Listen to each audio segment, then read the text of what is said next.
상제 저당 소제 정롱라 자조 바도 단에 저소제 다게 제제 제베서 남제 돌라 상제로 상제 저당 소제 정롱라 자조 바도 다게 제제 제베서 남제 돌라 상제 저당 소제 정롱라 자조 바도 단에 저소제 돌아가면서 상제로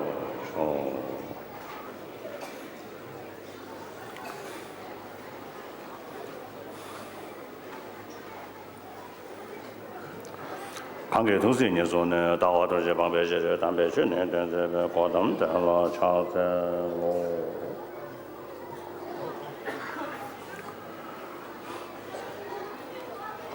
अब आज पहिलो तिब्बती महिनाको 15औं गते सदाझै प्रतिहार्य प्रदर्शन महिनाको अवसरमा तिब्बतको मुख्यतः भाषा तथा सामान्यतया अन्य धेरै स्थानहरूमा महापण्डिधानको आयोजन गरिन्छ। जस्तै हामी निर्वासित भएपछि पनि अहिले यहाँ प्रत्येक वर्ष निरन्तर रूपमा त्यही समयमा महापण्डिधान आयोजना गर्दै आइरहेका छौँ। त्यसैले आज यहाँ प्रतिहार्य प्रदर्शन गरेको महिनामा महापण्डिधानको यस विशेष 15औं तिथिमा यहाँ सदाझै प्राचीन परम्परा अनुसार बुद्धको कृतज्ञता सम्झिने र बुद्धको काया वाग र चित्तको गुणहरू स्मरण गर्नको लागि जातकको वर्णन अनि श्रवण गर्ने परम्परा रहिआयो। आज हामी विभिन्न देशबाट आएका मानिसहरू मुख्यतः एकै बौद्ध धर्म परम्परा भएका तिब्बती र खास गरिकन हिमाली जातिहरू रहेका छन्। त्यसै गरी मङ्गोलियाका केही श्रद्धालुहरू पनि यहाँ आएका छन् होला। त्यसै गरी उहाँहरू पनि तिब्बती धर्म परम्परा का हुनुहुन्छ। त्यसबाहेक केही चिनियाहरू र ताइवानिसहरू र त्यस्तै गरिकन उहाँहरू पनि केही मात्रामा होला। त्यसै गरी कोरिया र जापानिजहरू पनि छन् होला यहाँ। तर भियतनामिजहरू हुनुहुन्छ कि हुनुहुन्न त्यो चाहिँ थाहा भएन। यसरी आज यहाँ बुद्धको एकै थरीका अनुयायीहरू विभिन्न देशबाट आएका छन्। त्यसबाहेक पश्चिमी देश जहाँ पहिले बुद्ध धर्मसँग सम्बन्ध नभएको र मातापिताले मान्ने धर्म पनि फरक परम्परा भएका देशबाट हिजो आजको समयमा विश्वमा एक अर्कामा सम्बन्ध गर्न सजिलो भएको र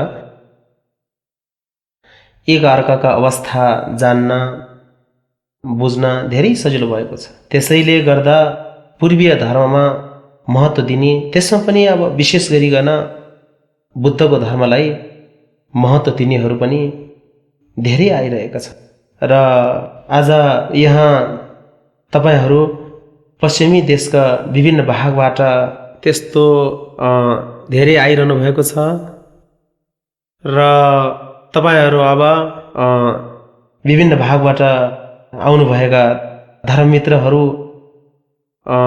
केही मात्रामा हुनुहुन्छ। अब हामी आज यहाँ बुद्धको स्मरणको महान तिथिको दिनमा जम्मा भएको समयमा सबभन्दा पहिले त बुद्धको धर्म कस्तो हो भनेर त्यसको परिचय, त्यसको विषयमा पनि अलि भनौँ कि भन्ने सम्झेको छु। हुन त भोलिदेखि 2 हप्तासम्म धर्मदेशना गर्ने कार्यक्रम रहेको छ र त्यसको पूर्व तयारीसँग मिलाएर तपाईहरूलाई त्यसको बारेमा केही भनौँ कि जस्तो लाग्यो। त्यसैले अब आज यस विश्वमा लगभग आज भनौँ विगत 3000 वर्षदेखि अहिलेसम्म धेरै धर्महरू निरन्तर रूपमा अहिलेसम्म जे भए पनि धार्मिक सम्प्रदायहरू धेरै छन् र अन्य धर्महरू भने केही लोप पनि भइसकेका छन् र भित्र धेरै जस्तो त निरन्तर रूपले चलिरहेका छन्। त्यसरी धर्महरू श्रद्धा गर्ने, धर्मको आधार को सैद्धान्तिक व्याख्या गर्ने खाले र त्यस्तै सैद्धान्तिक व्याख्याको खोज धेरै नगरी सिधै श्रद्धा मात्रै गर्ने खालको गरी 2 प्रकारका धर्महरू रहेका हुन्छन्। अब सिद्धान्त भएका धर्महरू व्याख्या गर्ने भएकोले र अब त्यसै गरी क्रमैसँग र व्याख्या गर्ने शास्त्र पनि भएकाले, त्यसो भएको हुनाले यी सिद्धान्त भएका धर्महरू गम्भीर छन्। यी धर्महरू गम्भीर भएका कारणले विवेकवानहरूले महत्त्व दिनुपर्ने भएको देखिन्छ। त्यसैले सिद्धान्त भएका धर्महरू यहाँ स्थिर रहने हुन्छ।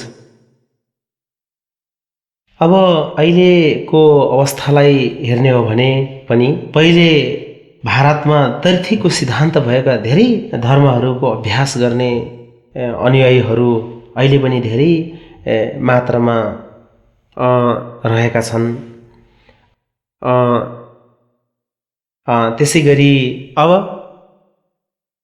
अन्य धर्महरूमा इसाई धर्म भने पनि यहुदी धर्म भए, त्यस्तै गरिकन इस्लाम धर्म र पारसी धर्म र त्यस्तै प्रकारका सैद्धान्तिक विचार भएका धेरै जसो धर्महरू आज यस जगतमा यथावत रहेकाले त्यसले धेरै मानिसलाई आशावादी बनाउने र अब खास रूपमा मानवलाई दुःख पर्दा मनोबल बढाउने मुख्य कारकको रूपमा देखा परेका छन्।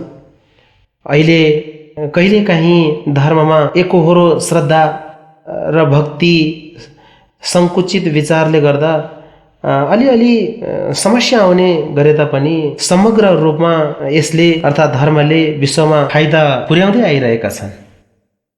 आजको 21औं शताब्दीमा विशेष रूपले र भौतिक संसाधनको विकास भइरहेको छ र हुँदै आएको पनि भौतिक विकासले। त्यसो भएको हुनाले मानव समाजमा धेरै प्रकारका त्यस्तो दुःखहरू हटाउन सक्ने त्यस्ता धेरै भौतिक संसाधनहरू तयार गरी सिद्ध गरी त्यसबाट सामान्य मानवको जिउने हेतु प्रत्यय मानव जीवनमा उपयोगी धेरै लाभहरू प्राप्त भएका छन्। त्यसै गरी बाह्य भौतिक विकासले मुख्य गरेर के भने हाम्रो शरीरसँग सम्बन्ध भएका रोग अनि हेतु प्रत्यय नपुगेका समस्याहरू र विरोधी कारणहरू हटाउने, दुःख आइपर्ने बेलामा दुःख हटाउने, अब त्यो शारीरिक सुख प्रदान गर्ने, त्यसै गरी हेतु प्रत्यय सम्पन्न भएकोले सुखमय जीवन हुने जस्ता त्यस प्रकारका धेरै फाइदाहरू र त्यसबाहेक अन्य भित्री मनदेखि नै दुखी भएकाहरूलाई बाह्य भौतिक विकासद्वारा ती दुःखलाई हटाउन सकिँदैन, त्यो कुरा स्पष्टै छ नि। हिजो आज भौतिक विकास धेरै भएका देशहरूमा पनि आन्तरिक मनमा पीडा पर्दा जीवन सुखरहित हुँदो रहेछ। सबै हेतु प्रत्याले सम्पन्न, जुनसुकै क्षेत्रबाट धेरै राम्रो भए तापनि आन्तरिक सुख वा अन्तर्मनको सुख नहुँदा अनि त्यस प्रकारको मन विचलित अनि विक्षिप्त भएका धेरै मानिसहरू देखिँदो रहेछ। हिजो आज चीनमै हेर्ने हो भने पनि भौतिक विकास धेरै भइरहेको छ। भौतिक विकासको कारणले हिजो आज त्यो चीनको समाजमा एक थरी मानिस निकै धनी भए र एक थरी मानिस गरिब भई दुःख पनि पाइरहेका छन्। त्यस प्रकारको उच्च नीचताको आधारमा अधिक फरक भएको र सम्पन्नता भौतिक हिसाबले जति राम्रो भए पनि मनमा असन्तोष हुने, जस्तो त्यो सत्य, धर्मता र न्यायसङ्गत रूपमा त्यस्तो विचार, त्यो के भन्छ, सही विचार पुर्याउन नसक्दा भ्रष्टाचारीले गरिबलाई धेरै दुःख दिँदो रहेछ नि। त्यसैले एक पक्षमा जे भए पनि हेतु सामग्री पूर्ण भए तापनि मनमा निश्चित सुख नभएको क्षणिक हेतु सामग्री जुटेको अवस्थामा प्रशस्त पैसा भएको समयमा मनमा अब धनी भए चिन्ता गर्नु पर्दैन भन्ने जस्ता विचार आउने हुन्छ। तर बिस्तारै महिना र वर्ष बित्दै गएपछि सुरुमा धनी हुँदाको कारण घट्दै जाँदा र फेरि मनमा ईर्ष्या प्रतिस्पर्धाको विचार ठुलो हुने, त्यसको माध्यमबाट धेरै दुःख पाउने, मनमा असन्तोष भई दुःख पाउने पनि हुँदो रहेछ। त्यसैले बाह्य भौतिक विकास र पैसा मात्रले मनद्वारा भित्री मनमा सुख प्राप्त हुने चाहिँ होइन। आन्तरिक मानसिक चिन्तन गरेर सिद्ध गर्ने बाहेक विचलित र विक्षिप्त मन भएको मान्छेलाई पैसा प्रयोग गरेर मन गडबडी र विचलित भएको शान्त पार्ने र मनभित्र मनद्वारा कल्पनाले निर्माण गरेका दुःखहरू पैसाद्वारा हटाउन नसकिने कुरा प्रष्टै छ। त्यसो भएको हुँदा यस आजको 21औं शताब्दीको यस युगमा पनि धेरै जसो धर्महरू यस विश्वमा मानिसलाई दुःख पर्दा अघि भने जस्तै मनमा सुख वेदना दिने खालको हुँदो रहेछ नि। त्यसैले सारमा भन्नुपर्दा हामी जोसुकै भए पनि सबै दुःख नचाहने र सुखको चाहना राख्ने भएको कारण यहाँ दिइराख्नु पर्दैन जस्तो लाग्छ। सबैले देख्ने यिनै त हुन्, दुःख नहुने र सुख हुने भन्ने इच्छा भएको मात्रले नभएर त्यो इच्छा सिद्ध गर्ने अधिकार हामी सबैलाई छ। जन्मेकै दिनदेखि मानव मात्र नभई प्राण भएका अनन्त प्राणीहरूलाई आफू जीवित रहने अधिकार रहेको हुन्छ। अझै अलि विस्तृत रूपमा खुलाएर भन्ने हो भने निर्जीव वस्तुहरू जस्तो रुख आदि तिनीहरूलाई स्वयं बाँच्ने अधिकार भएको हुन्छ। आफू बाँच्ने अधिकार छ जस्तो छ नि, होइन? तिनीहरू पात्र र रस गरी आश्रय र आश्रित जस्तो देखिन्छन्। पात्रको सुन्दरता र पात्रको आकार जति रमणीय छ त्यतिकै रस प्राणीहरूलाई फाइदा हुने, धेरै प्राणीहरूलाई सिधै केही हरियालीको आधारमा जिउनु पर्ने स्पष्टै छ नि। त्यसो भएकोले पात्रको आकार हामी सत्वहरूको लागि पनि आधार जस्तो भएको हुन्छ। त्यसो भएको हुनाले त्यो पात्रको बनावट हामी सत्वहरूको जिउने आधार जस्तो बनेको छ। निर्जीव वस्तुहरूलाई हेरे पनि लगभग जिउन पाउने अधिकार छ नि, छैन र? त्यसैले हामी दुःख नचाहने र सुख चाहने सत्वहरूलाई त के भन्नु पर्यो र? जिउने अधिकार त आफू जन्मेदेखि नै निश्चित हुन्छ। अब अनि मानव जीवन दुखी हुन्छ भने यसलाई हामीले निश्चित रूपमा त्यसलाई हामीले हटाउनै पर्ने हुन्छ। नत्र भने जीवन दुःख पाउनको लागि जन्मेको भने सायद होइन। सामान्य रूपमा भन्नुपर्दा हामी जन्मेको प्रयोजन लगभग सुखी जीवनको लागि नै हो भनेर हामी भन्न सक्छौँ। त्यसैले जसरी भए पनि दुःख हटाउने र सुख सिद्ध गर्ने अधिकार हामी सबैलाई रहेको हुन्छ। अब हटाउने दुःख र साध्य सुखमा मुख्यतः शरीरमा आधारित सुख दुःख र मनमा आधारित सुख दुःख गरी दुई प्रकारका हुन्छन्। अघि माथि भने जस्तै स्पष्टै छ। ती दुई मध्ये ठुलो सानो तुलना गर्नु पर्यो भने शारीरिक पीडा हुँदा मानसिक सुख छ भने शारीरिक पीडालाई अभिभूत गर्न सकिन्छ। तर शारीरिक सुखको आनन्दले मानसिक पीडालाई अभिभूत गर्न सकिँदो रहेनछ। त्यसो भएको हुनाले हामीले हटाउने दुःख साध्य सुख मुख्य शरीरमा आधारित र मनमा आधारित गरी दुई मध्ये अधिकांश मनमा भर पर्ने कुरा स्पष्टै छ। हिजो आज चिकित्सक विज्ञानको माध्यमद्वारा मुख्यतः स्वास्थ्य परीक्षण गर्दा शरीरमा सुख अनुभूति हुने, बिरामी ठिक हुने, रोगले सताए पनि रोग निको पार्ने जस्ता छिटो निको हुन सक्ने जस्ता मनको हेराइले विशेष फरक पर्ने चिकित्सकहरूले पनि छुट्याउन सकिन्छ। त्यस कारणले गर्दा अन्तर्मन भन्ने अनुभूतिद्वारा हाम्रो अनुभवद्वारा बताउन गाह्रो भए तापनि सामान्य रूपमा भन्ने हो भने चाहिँ विषयसँग भेट्दा त्यस विषयमा थाहा पाएको मात्रै नभएर राम्रो नराम्रो बुझ्ने, धेरै जान्ने हुने भएको हाम्रो अनुभवले सिद्ध गर्दछ। त्यस प्रकारले इन्द्रिय ज्ञानको अनुभूतिले गर्दा त्यसपछि यो यस्तो हो, यो राम्रो हो र यो नराम्रो हो अनि यो अव्याकृत हो भन्ने जस्तो भेद कल्पनाले छुट्याएर सुख दुःखको वेदना हामीलाई धेरै भइरहने गर्दछ।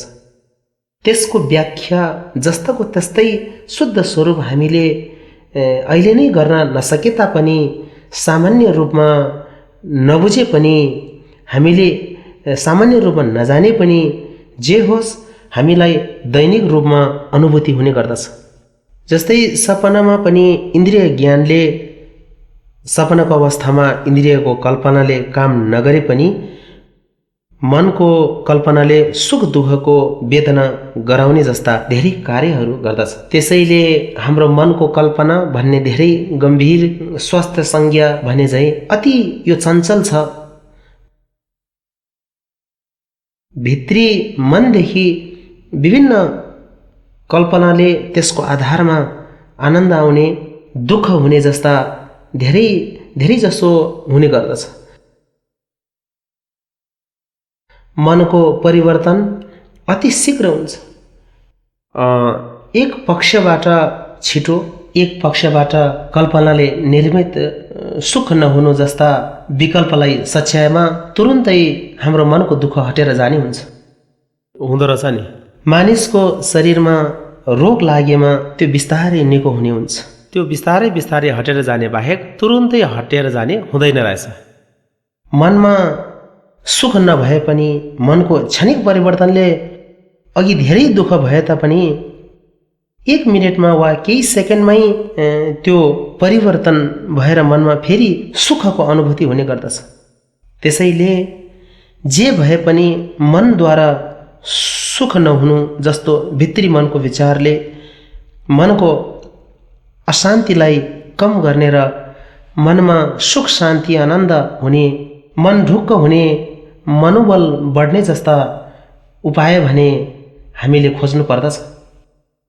अब सामान्य रूपमा भन्नुपर्दा यस विश्वमा धर्ममा श्रद्धा गर्नाले तुरुन्तै धेरै पैसा पाउने, सामग्रीहरू जुट्ने जस्तो प्रकारको कुरा चाहिँ पक्कै पनि होइन। त्यसले त मनमा शान्ति हुने, शान्त मनमा मानसिक पीडा पर्दा प्रतिरोध गर्न यसले विशेष प्रकारको फरक पार्दछ। त्यसैले विभिन्न धर्महरूबाट हालसम्म पनि विश्वमा धेरै मानिसहरूलाई लाभ भइरहेको छ।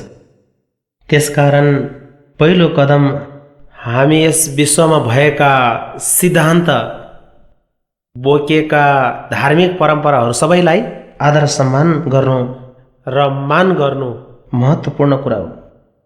किनभने हामी यस विश्वमा 6 अरबभन्दा अधिक मानिसहरू बीच विभिन्न धर्महरू रहेका छन्। विभिन्न धार्मिक परम्पराको मानिसहरूसँगै बस्नुपर्ने हुन्छ।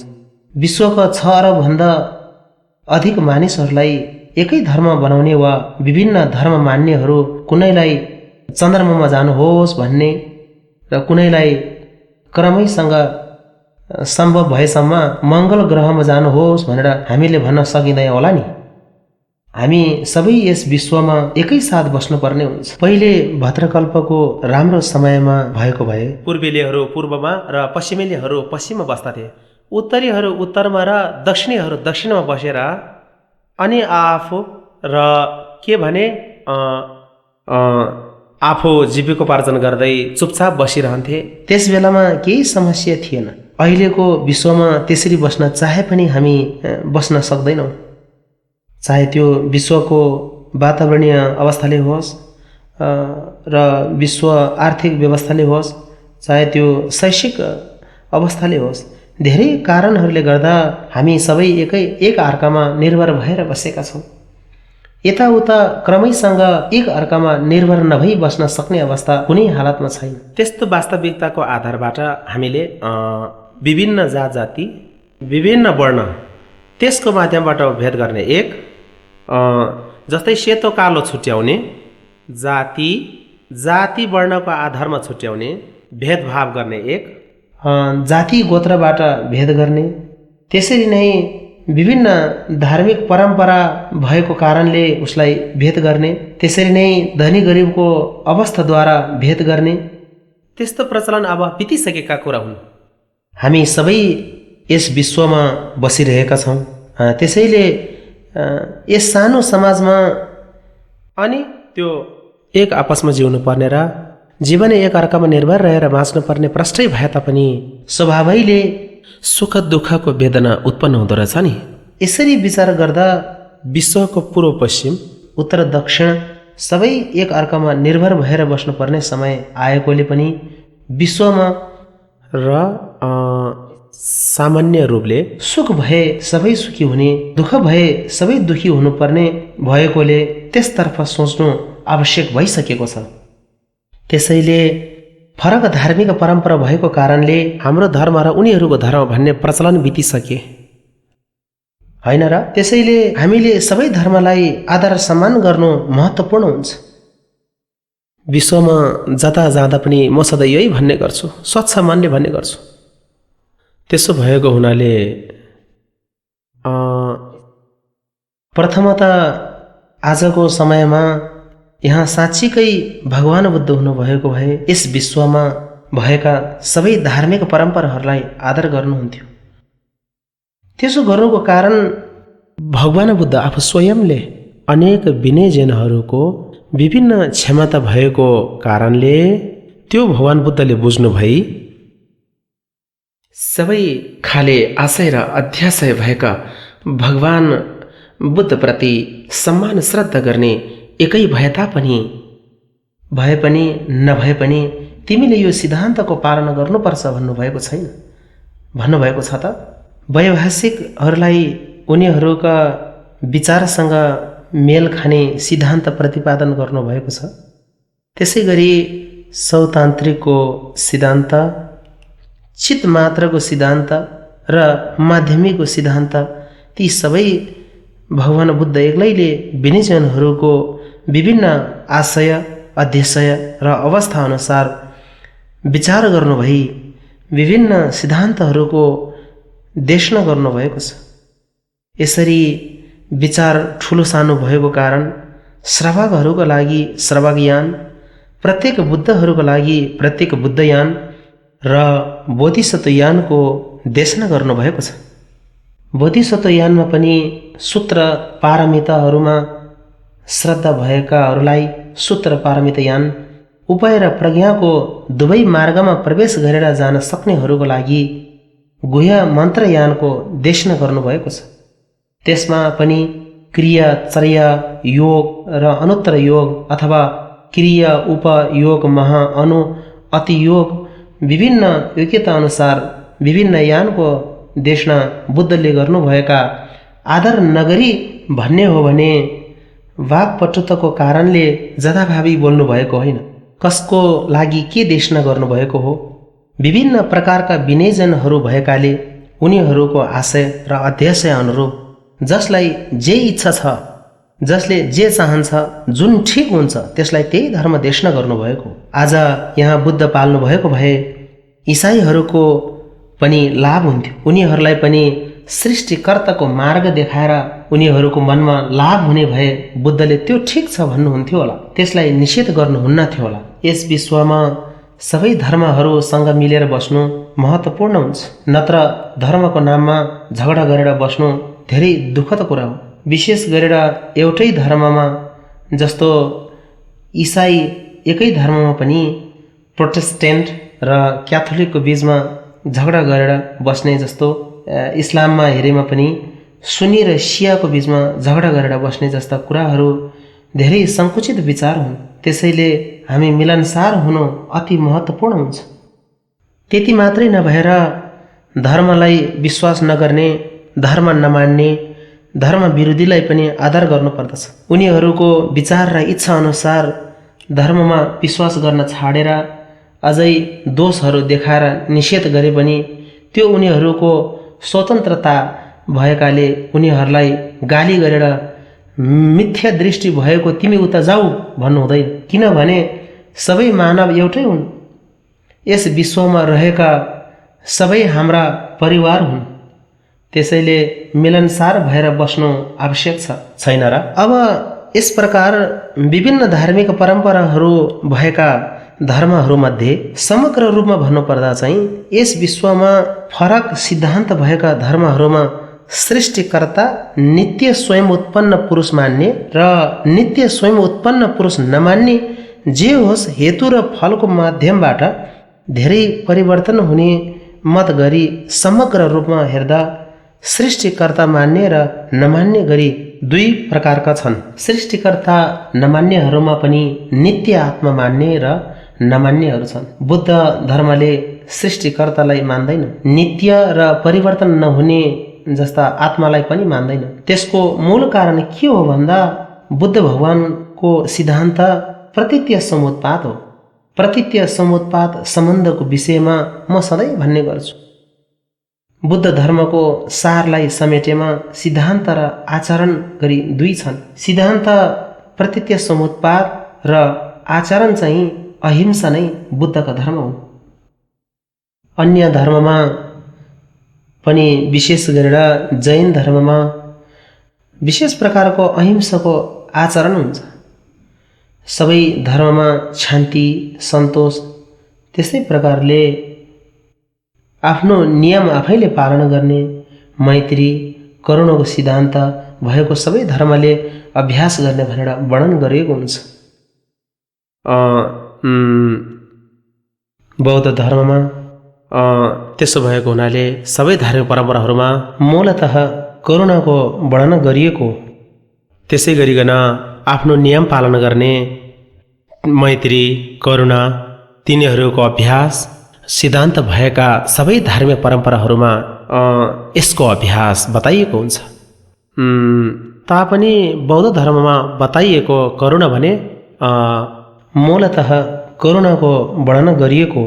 त्यो करुणा पनि सानो नभएर अनन्त प्राणीहरूको लागि अनि दुःख हटाउने विचार, त्यस प्रकारको करुणाको अभ्यास गर्ने र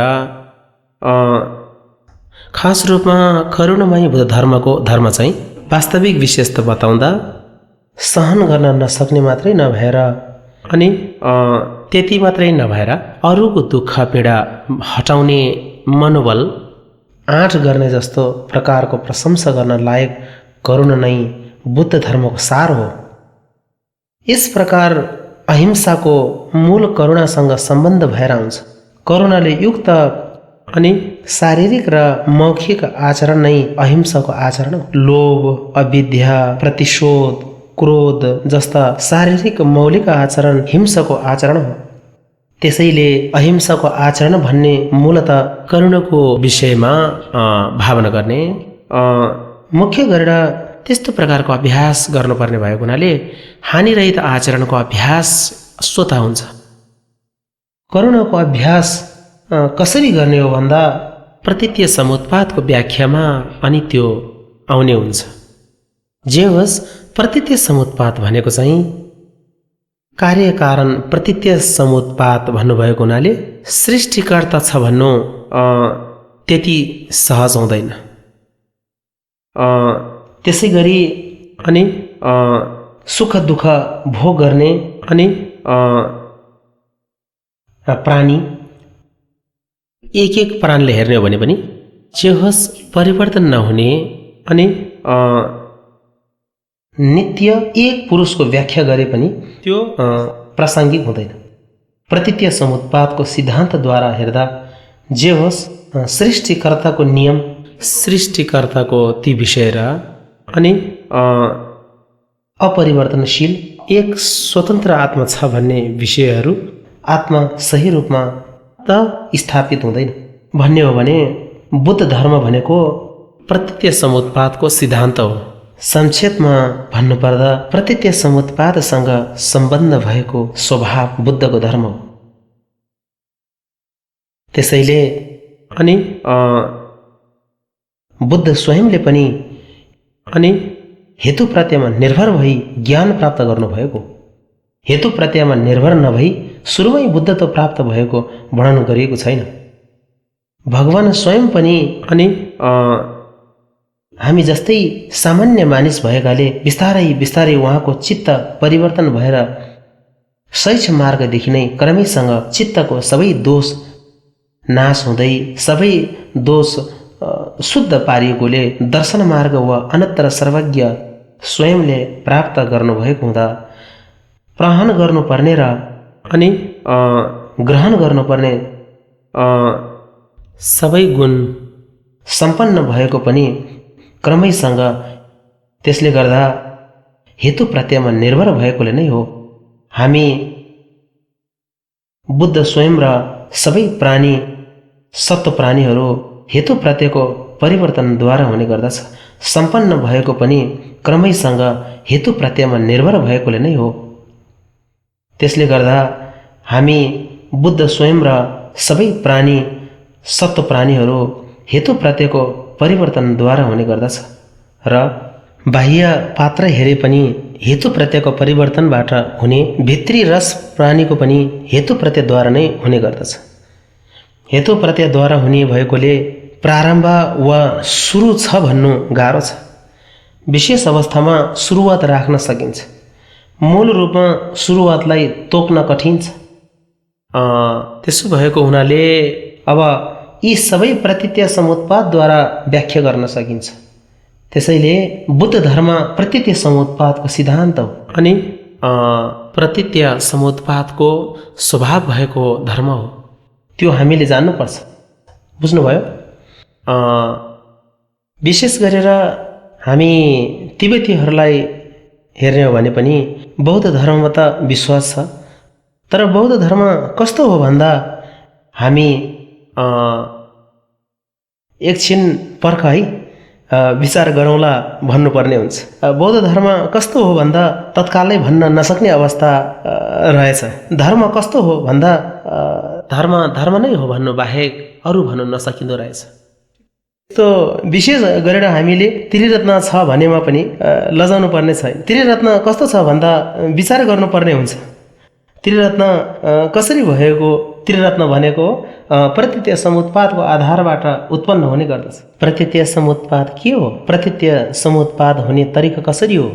कुन हेतुद्वारा बुद्धत्व प्राप्त गरेको र बुद्ध रत्न हो? कुन हेतुले धर्म रत्न भएको हो? कुन हेतुले सङ्घ रत्न भएको हो?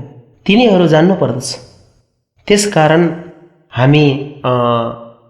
हामीलाई धर्ममा श्रद्धा भएकाले मात्रै हुँदैन, श्रद्धा गर्ने धर्मलाई राम्ररी बुझ्नु पर्दछ। त्यसैले श्रीनाथ नागार्जुनले हामी मूल माध्यमिक कारिकामा जसले अनुकम्प धारण गरी चित्त महाकरुणा महादयालु त्यसको वशले के को लागि चित्त उत्पाद गर्यो, तीन असङ्ख्य कल्प सम्भार सञ्चय गरी अन्तमा सम्यक सम्बुद्धत्व प्राप्त गरी महाकरुणा मात्रको वशले प्राणीको हित सधैँ विनयजनहरूको हित गर्ने करुणाको वशले कल्पौँ कल्पसम्म महाकरुणामा व्यस्त भई त्यसको बलले अन्तमा बुद्धत्व प्राप्त गरेपछि पनि मूलत करुणावान भएर बस्दछन्। त्यस प्रकारका महाकरुणाको परतन्त्रमा परेको महाकरुणा नै भएकाले सधैँ परकल्याण मात्रै गर्ने उसको धर्म त हो। जस्तो हाम्रो समाजको मानिसहरूलाई हेरेमा साँच्चीकै असल चित्त भई सामाजिक भावनाले कार्य गर्ने हो भने सजिलो पर्ने र सपनामै भए पनि अरूको हित गर्ने विचार आइरहने हुन्छ। साँच्चीकै समाजसेवाको भावना भएको अरूको हित चाहनेलाई कसैले त्यसको अपेक्षा राखेमा तुरुन्तै सहयोग गर्न जहिले पनि ऊ तयार हुन्छ। त्यसो भएको हुनाले कल्पौँ कल्पदेखि अरूको हित मात्र सोच्ने मतिलाई अनि विचार भएकोलाई प्रज्ञाको सहयोगसहित अभ्यस्त भएको, जसलाई अभ्यास पार हुने अवस्थामा परकल्याण गर्नेलाई आदर नगरी भनेमा परहित सिद्ध गर्नलाई स्वतन्त्र नहुने केही समयपछि हाम्रो जीवनमै पनि हुने अनुमान गर्न सकिन्छ नि। त्यसैले त जसले अनुकम्प धारणा गरी सबै दृष्टिहरू त्याग गर्नका निमित्त सत्धर्म देशना गर्नुभएको छ भने चाहिँ अरूको हित गर्ने तरिका कसरी हो भन्दा शास्त्र भगवानले नित्य स्वयं उत्पन्न पुरुष भई सृष्टिकर्ता भएर लोकमा सुखको सृष्टि गरेर राखी हुन्छ नि भन्दा त्यसो त हुँदैन। लोक भन्ने आफ्नै हेतु प्रत्ययबाट हुने भएकोले र त्यो कुन हेतु प्रत्ययद्वारा दुःख हुने हो र त्यो हेतुलाई हटाएर मात्रै दुःख निर्मूल पार्ने बाहेक अरू उपाय छैन रहेछ नि। त्यसैले दुःख हटाउने जे होस्, दुःख हुने हेतु प्रत्यय हटाउने र सुख हुने हेतु प्रत्ययलाई सिद्ध गर्ने, अन्तमा गएर मन विनम्र भए नभएकोमा ती सबै कुरा भर पर्दछ। जस्तै हाम्रो यस विश्वको धेरै भौतिक विकासको सुविधाहरू हेरे पनि मानिसलाई नराम्रो गर्छु भनेर हेतु प्रत्यय जोडेको होइन। निश्चित रूपले मानिसकै सुख सुविधाको लागि सबै हेतु प्रत्ययहरू फाइदाकै लागि हो होइन भन्ने कुरा मलाई थाहा भएन। जे भए पनि मानिसले गर्ने कला अरूकै हितकै लागि भनेर गरेको नभए पनि आफ्नो जीवनयापनको लागि गरेको हो। जस्तै दोकानदारहरूलाई हेरेमा राम्रो कुरा गरेर हाँसेर मुख बाठो गरेर जे भए पनि आफ्नो स्वार्थ सिद्ध गर्नु पर्दो रहेछ नि। त्यसैले विश्वको आर्थिक विकास, तकनिकी विकास ती सबै अरूको अहितको लागि गरेको भए लगभग अहिले यस्तो हुने थिएन। त्यसैले अहिले हामीले देखिरहेको संसाधन भने अहितको नियतले भएको प्राय होइन, जे होस् फाइदा हुने हिसाबले गरेको प्रष्टै छ नि। अब युद्ध, मानिसकै कुकर्मको कारणले भएको अनिकाल, त्यस्तो प्रकारको रोग व्याधि, सङ्क्रमण रोग जस्ता आदि अरूलाई हानि पुर्याउने विचारले हुने गर्दछ। यसरी माथि खोज्दै जाने हो भने विश्वको सबै अमङ्गल अनिष्ट स्वेच्छाले गरेको होइन, जसले पनि राम्रो भएर जाओस् भनेर चाहिँ गर्ने बाहेक नराम्रो भएर जाउन् भनेर गर्ने कोही पनि हुँदैन। भए तापनि चाहनै नगरेको दुःख पानीको बहाव जस्तै निरन्तर किन आइरहन्छन्? अविद्याको कारणले हुने गर्दछ अनि भ्रान्तिको कारणले हुने गर्दछ। त्यसैले अब हटाउने दुःख नजानेको कारणले हुने गर्दछ, भ्रमको कारणले हुने गर्दछ। त्यसैले नजानेको कारणले हुने भएकाले दुःख कसरी हटाउने भन्दा अज्ञानतालाई हटाएर दुःख हटाउनु पर्दछ। जस्तै हामीले यस विश्वमा देख्ने गर्छौँ कि मानव समाज सुखी हुनको लागि वास्तविक ज्ञान चाहिन्छ। वास्तविक ज्ञानको अभावमा हामीले दुःखलाई हटाउन सकिँदैन, हाम्रो समाजको विकास गर्न सकिँदैन। त्यसैले सम्पूर्ण विश्व अज्ञानले बिग्रने भएकोले अज्ञानतालाई हटाउनै पर्दछ भनी प्रख्यात छ। बुद्ध धर्मले पनि त्यही भन्दछ, अज्ञानताको कारणले दुःख हुने गर्दछ, नजानेको कारणले दुःख हुने गर्दछ। त्यसैले अज्ञानतालाई हटाउनु पर्दछ र त्यसलाई दूर गर्नु पर्दछ। अज्ञानता पनि दुई प्रकारको हुन्छ। त्यसो भएको हुनाले हेतु आभासको कारणले गर्दा विपरीत सोचले हुने एक प्रकारको अज्ञानता हुन्छ भने अर्को हो मिथ्या दृष्टि। अज्ञानता मात्रले अर्को अज्ञानता उत्पन्न हुन्छ। त्यो कसरी भन्दा नबुझेको मति, नजानेको अज्ञानता र विपरीत अज्ञानता दुई मध्ये नराम्रो चाहिँ विपरीत अज्ञानता नै हो। निश्चित रूपले त्यसलाई विश्वास गरेर अज्ञानताको कारणले केही त्रुटि भए पनि खासै फरक पर्दैन। अब मनदेखि नै यस्तो गरे राम्रो होला भनेर हेतु आभासलाई आधार मानेर गलत निश्चय गरे एक प्रकारको दृष्टि आउने भएकोले त्यो ठुलो गलत बुझाइ हुनेछ। त्यसैले आचार्य नागार्जुनले यहाँ भन्नुभएको, जसले अनुकम्प धारण गरी सबै दृष्टिहरू त्याग गर्नको निम्ति, दृष्टि भन्नाले नजानेको कारणले दुःख आउने गर्दछ। अज्ञानता, मोह र गलत बुझाइको अज्ञानता गरी दुई प्रकारका भएकाले मिथ्या दृष्टि हटाउनको लागि बुद्धले धर्म देशना गरेका हुन्। त्यसैले अब मिथ्या दृष्टि के हो त भन्दा विभिन्न प्रकारका धेरै सिद्धान्तहरू भए पनि अन्तमा गएर सत्काय दृष्टि, अन्तग्राह दृष्टि नै मिथ्या दृष्टि हो। यसले गर्दा नै सबै प्रकारका समस्याहरू उत्पन्न गर्दछ। मिथ्या दृष्टिको कारणले सुख चाहे तापनि आफ्नो सुखको लागि अरू मानिसको सम्पत्ति खोज्ने, लुट्ने, ढाँट्ने र छल्ने मिथ्या दृष्टि जस्तो लाग्दछ।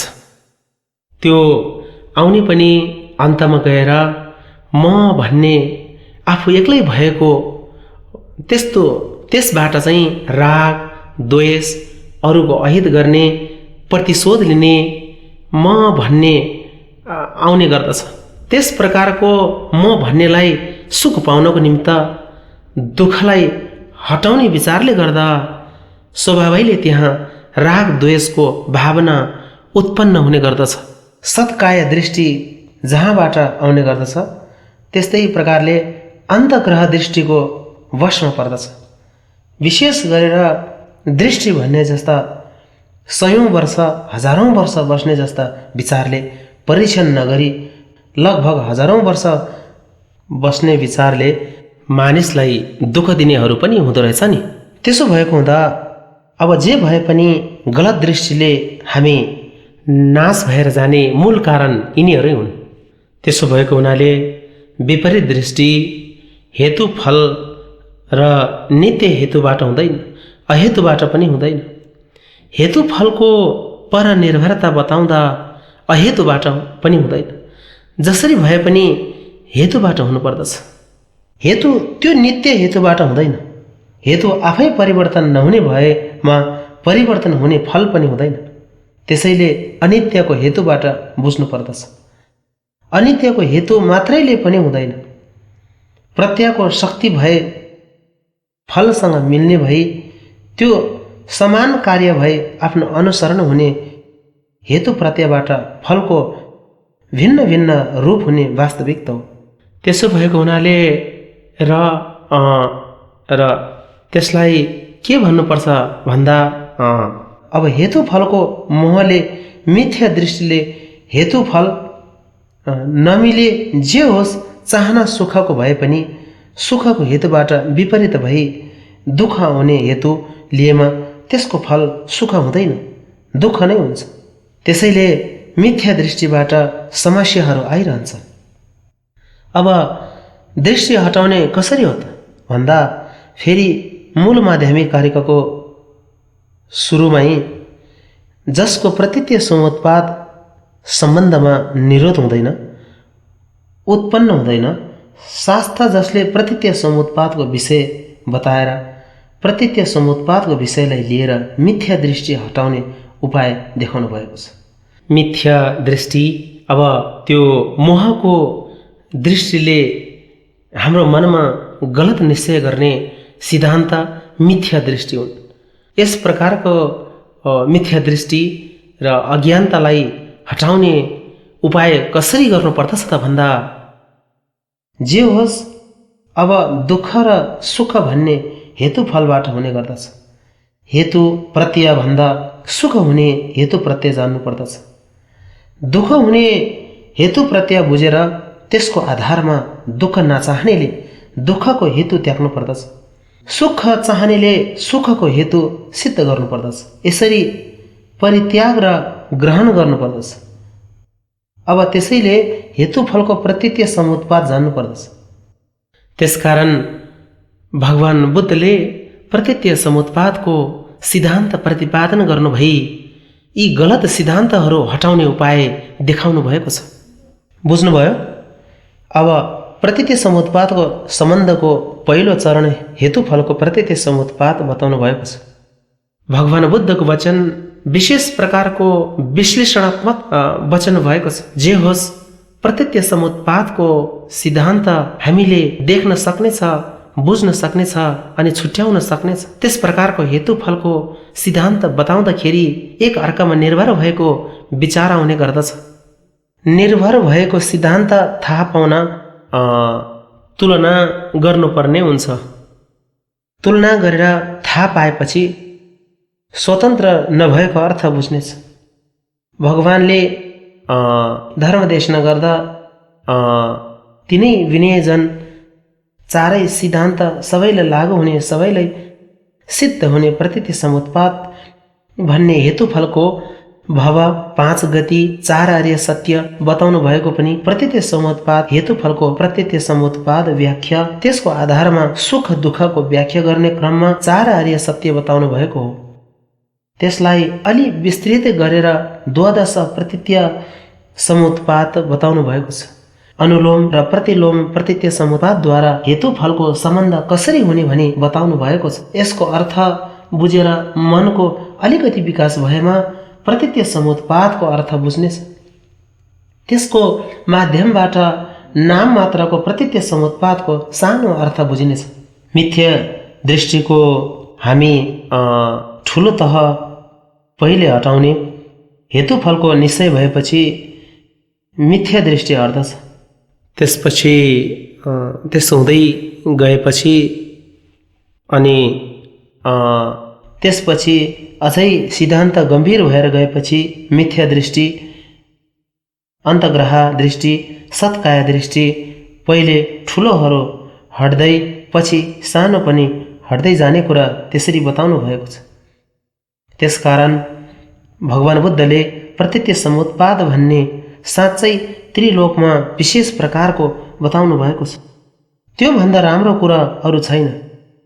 वास्तविक ज्ञान प्रतिपादन गर्नको लागि यो भन्दा राम्रो सिद्धान्त अन्य छँदै छैन। हिजो आजको यस विश्वमा धर्मको कुरा छाडौँ, यस विश्वको आर्थिक अवस्था, वातावरणको अवस्था, मानव समाजको अवस्था, आजको मानवको अवस्था र भविष्यको मानवको अवस्था, जुनसुकै विषय पनि प्रतीत्य समुत्पादको आधारमा विचार गरेमा वास्तविक अर्थ जान्नमा धेरै फाइदा हुनेछ। हामीले तत्कालीन अवस्था देख्ने बाहेक त्यसको हेतु प्रत्ययमा निर्भरताको सम्बन्धलाई व्यवस्था गरी त्यो नदेखे पनि नदेखेको कारणले गर्दा तत्कालीन सिधै सम्बन्ध भएको अलिकति मात्र देखिएको र त्यसको निर्भरता र प्रतीत्य समुत्पादद्वारा सिद्ध भएकोलाई नदेखेको कारणले गर्दा वास्तविकतासँग मिल्ने खालको उपाय दिन सकिँदैन। धेरैजसो गलत बुझ्ने सङ्कुचित विचार भएकोले कम देखेको कारण गलत भने बुझ्दछ। त्यो केले त्यसो भएको हो भन्दा हेतु फलको प्रतीत्य समुत्पाद नजानेर हो, निर्भरताको सिद्धान्तलाई नबुझेर हो र नसम्झेर हुने गर्दछ। अर्को शब्दमा भन्ने हो भने वास्तविक अवस्था जस्तो भएको जानेर वास्तविक वस्तुसँग मिल्ने अवस्था सिर्जना गरेमा इच्छा गरेको अर्थ सिद्ध हुन्छ। अनि जस्तै मानिसलाई दुःख दिने हो भने पनि प्रत्यक्ष समुत्पादको सिद्धान्त अनुसार दुःख दिने गरे हेतुफल शक्तिशाली हुनेछ। राम्रो गर्नु पर्यो भने पनि वास्तविक अवस्थालाई बुझेर कार्य गरेमा वास्तविकसँग मिल्ने भएकाले इच्छा गरे जस्तो फल प्राप्त हुने स्पष्ट छ नि। त्यसैले बौद्ध धर्ममा मिथ्या दृष्टि भन्नाले नभएकोलाई छ भन्ने मिथ्या दृष्टि र भएकालाई छैन भन्ने मिथ्या दृष्टि गरी दुई प्रकारको बताइएको छ। त्यो अति नै महत्त्वपूर्ण रहेछ। समारोप मिथ्या भनेको के हो भने वास्तविकतालाई अतिक्रमण गरेर कल्पनाले निर्माण गरेको हो, वास्तविकता होइन, वास्तविकतालाई पार गरेको हो। त्यसलाई समारोप मिथ्या भनिन्छ। त्यसले नाश गर्दछ।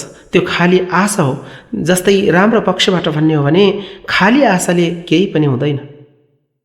वास्तविकता भन्दा माथिबाट हेरे त्यो समारोप मिथ्या हो, त्यो पनि मिथ्या। मिथ्या के हो भन्दा समारोप गरी वास्तविकतासँग नमिल्ने गरी समारोप गरेकोले मिथ्या हो।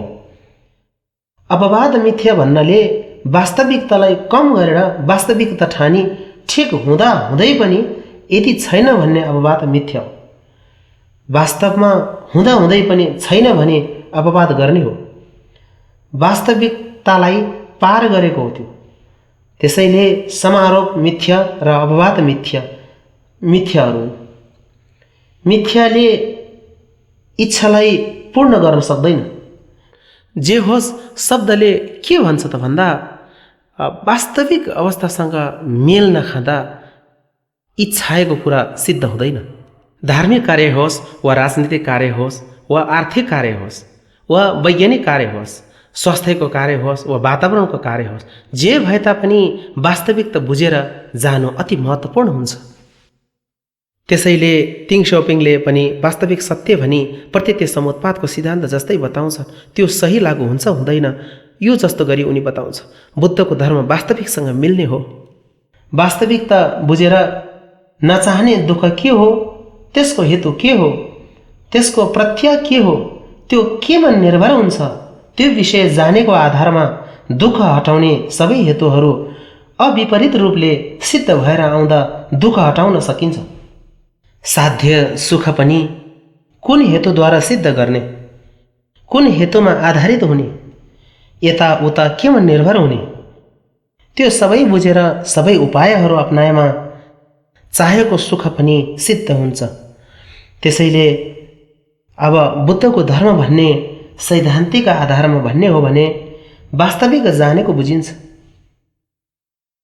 त्यसैले प्रत्यक्ष समुत्पादको सिद्धान्त धेरै नै व्यापक र अति नै महत्त्वपूर्ण भएको छ।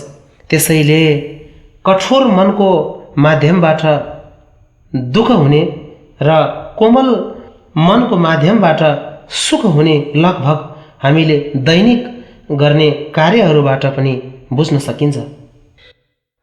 कहिलेकाहीँ आफ्नो मन सुखी हुँदा त्यस अवस्थामा सुखी मन भएको समयमा कुनै एकजना मानिसले अझ धेरै नराम्रो गरेछ, गलत भएछ भन्ने पनि हो त धेरै नराम्रो भएछ, ठिकै छ भन्ने विचार आउँछ।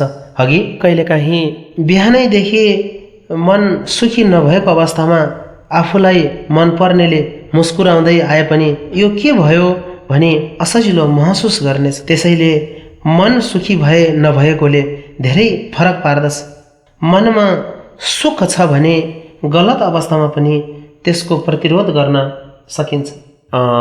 र मन विचलित भएको समयमा भने वास्तविकतासँग प्रतिरोध गर्न हामीलाई निकै कठिन हुने हुन्छ। र मन विचलित भएको समयमा यी नै वास्तविक हो भने धारण गरे कि त समारोप मिथ्या कि त अपवाद मिथ्याको दृष्टिकोणले जुनसुकै उपाय गर्दा पनि इच्छा गरेको अर्थ सिद्ध हुँदैन। हिजो आज यस विश्वमा युद्ध, अशान्ति जस्ता धेरै कार्य कि त समारोह मिथ्या कि त अपवाद मिथ्या त्यसको वशले वास्तविकतासँग नमिल्ने अवस्था सिर्जना गरेको फलस्वरूप हामीले इच्छा गरेको अर्थको साटो गलत भएर जाने हामीले धेरै देख्ने गर्दछौँ। त्यसैले बुद्धको धर्मले प्रत्यक्ष समुत्पादको सिद्धान्त बताउँदा बुद्ध धर्मको आधारमा बताउने गरे तापनि यसलाई व्यवहारमा उतार्दा भने यस विश्वमा जुनसुकै कार्यमा लागू गर्न सकिने खालको फाइदा हुने गर्दछ। वास्तविकतालाई जान्नुपर्ने र वास्तविकतालाई प्रतिपादन समेत गर्नुपर्ने हुन्छ। केही बुझ्यौ? तपाईहरूले बुझ्नुभयो त? ल ठिकै छ। यस्तै हो बुद्धको धर्म भन्ने सिद्धान्त प्रतीत्य समुत्पाद र आचरण करुणाको मूलमा परिणत भई अहिंसाको आचरण हो। यस्तोलाई बुद्धको धर्म भनिन्छ।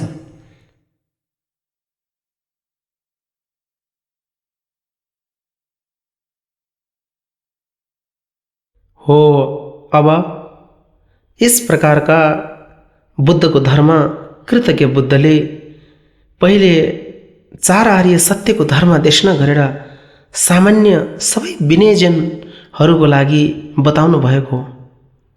त्यसपछि महायानको सूत्रहरू माथिल्लो स्तरको शुद्ध विनयजनहरूको लागि बताउनु भएको हो भने अब त्यसमा गृद्धकूट पहाड विशेष गरी ती स्थानहरूमा प्रज्ञा पारमिताको सूत्र देशना गर्नुभएको एक थरीको सूत्र रहेको छ। त्यसपछि वैशालीमा वा अनिश्चित स्थानमा देशना गर्नुभएका तथागत गर्भ सूत्र र आर्य सन्धि निर्मोचन सूत्र एक थरी गरी 3 प्रकारका धर्मचक्र परिवर्तन महायानको शास्त्रमा उल्लेख गर्नुभएको छ। अब 3 प्रकारका धर्मचक्र परिवर्तनको प्रथम धर्मचक्र परिवर्तनमा हेतु फल प्रतीत्य समुत्पादको सिद्धान्त मुख्य गरी बताउनु भएको र त्यसैको आधारमा 4 आर्य सत्य अनित्य आदि गरी 16 बताउनु भएको छ। त्यसपछि मध्यको धर्मचक्र परिवर्तनमा तुलनाको आधारमा प्रतीत्य समुत्पाद र नाम राख्ने मात्रको आधारमा कल्पनाले राखेको मात्र केही प्रतीत्य समुत्पाद बताउनु भएको छ। त्यसरी बताउनु भएको एक प्रकारका धर्मचक्र परिवर्तन हो। त्यस समयमा आंशिक विषयको सूक्ष्म अवस्थाको बारे प्रतिपादन गर्नुभएको। तत्पश्चात तथागत गर्भको अवस्थामा विषय ज्ञानद्वारा सूक्ष्म र विस्तृत रूपमा केही बताउनु भएको होला। एक पक्षबाट गुह्य वज्रयानमा जाने तरिका विषय शून्यता, दोस्रो धर्मचक्र परिवर्तनको समयमा बताउनु भएको विषय शून्यता जस्तो छ। त्यस्तै प्रकारले जानेको आधारमा विषयीको तर्फबाट उत्तरोत्तर विकासले भावना गर्ने बताउनु भएको छ। त्यसलाई नेतृत्व गर्ने स्तरको क्रम जस्तो एउटा अन्तिम धर्मचक्र परिवर्तनको समयमा किरण जस्तो स्थूल किरणको प्रकार बताउनु भएको छ। तथागत गर्भ भनी बताउनु भएको छ। अब यसरी जाँदा तथागत गर्भ बताउनु भएको छ। विषय किरणद्वारा लाने तरिका बताउनु भएको छ। यो लगभग तन्त्रको मध्यस्थ जस्तो भने हुने हो। त्यहाँबाट माथि तन्त्रको शास्त्र बताउनु भएको छ। तन्त्रको शास्त्रहरू शुद्ध कर्म भएका केही विनयजनहरूको लागि बताउनु भएको। त्यो पनि क्रिया जस्तो भगवानले क्रियाको केही सूत्र भगवान वैराग्यले युक्त भई भिक्षुको भेषमा बताउनु भएको छ। जस्तो मुनिको सद्वचनको चर्या मानेर मण्डल मुख्य गरी स्वयं उत्पन्न क्रम गर्दा शास्त्र मुनिन्द्र स्वयं नै भिक्षुको रूपमा प्रार्थना गरेर भावना गर्ने बताउनु भएको छ। अब त्योभन्दा माथि माथि गएर माथिल्लो स्तरमा उपाय ज्ञानको कल्पना फरक भएकोले सम्मान देव स्वरूप, देव पितृ मातृ स्वरूप सम्भोग कायको रूपमा प्रार्थना गरेर भावना गर्ने गर्दछन्। अब यस प्रकारले ठुलो सानो सामान्य र असामान्य तन्त्रयान सहित गरी विनयजनहरूको निमित्त भिन्न भिन्नै यानहरूको बारे भदन्त भगवान बुद्धले बताउनु भएको छ। यस प्रकारका सामान्य र असामान्य भदन्त भगवान बुद्धको वचनहरू सबै परिपूर्ण भएको, अपूर्ण नभएको, सबै पूर्ण रूपले समेटिएको श्री नालन्दको परम्परामा सङ्ग्रहित छ। वह विशेष गरी आचार्य नागार्जुनको आगमनपछि हिनयान महायान तिनै धर्मचक्रको मतहरू प्रतिपादन गरेर समय अनुकूल असामान्य सूत्र प्रज्ञापारमिता प्रतीत्य समुत्पादको सूक्ष्म सिद्धान्त प्रतिपादन गर्ने मुख्य गरी उहाँले छयुक्ति शास्त्र आदिको रचना गर्नुभयो। श्री नागार्जुनको कृपाले गर्दा श्री नालन्दमा हिनयान महायान र तन्त्रयान सहित सबै यानहरूको धारण, संरक्षण र पालन गर्नु भएको छ। त्यसपछि केही शताब्दीसम्म श्री नालन्दा विश्वविद्यालयबाट सयौं विद्वानहरू अविच्छिन्न रूपमा उत्पादन भई उहाँहरूले शास्त्रको महान कार्य गर्नुभई क्रमशः श्रीलङ्कामा बुद्धको धर्म प्रचार गर्नुभयो। नालन्दाको परम्परा लगभग पहिले चीनमा प्रचार भएको र त्यसपछि हुँदै आएर तिब्बतमा प्रचार भयो। बौद्ध धर्ममा श्रवण, मनन र चिन्तनको आवश्यकता तिब्बत हिमालयका बुद्धको शासन श्री नालन्दाबाट प्रचार भएको हिनयान महायान तन्त्र सहित पूर्ण भएको बुद्धको शासन हो, यो स्पष्ट छ।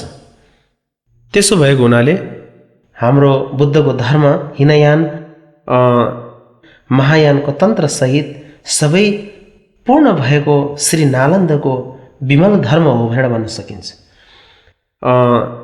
तिब्बतमै पनि समयको अघि पछिले गर्दा प्राचीन अर्बचिन, जो कदम्बा, त्यसै गरिकन महामुद्रा कयुपा अनि साक्यपा, त्यसपछि क्रमैसँग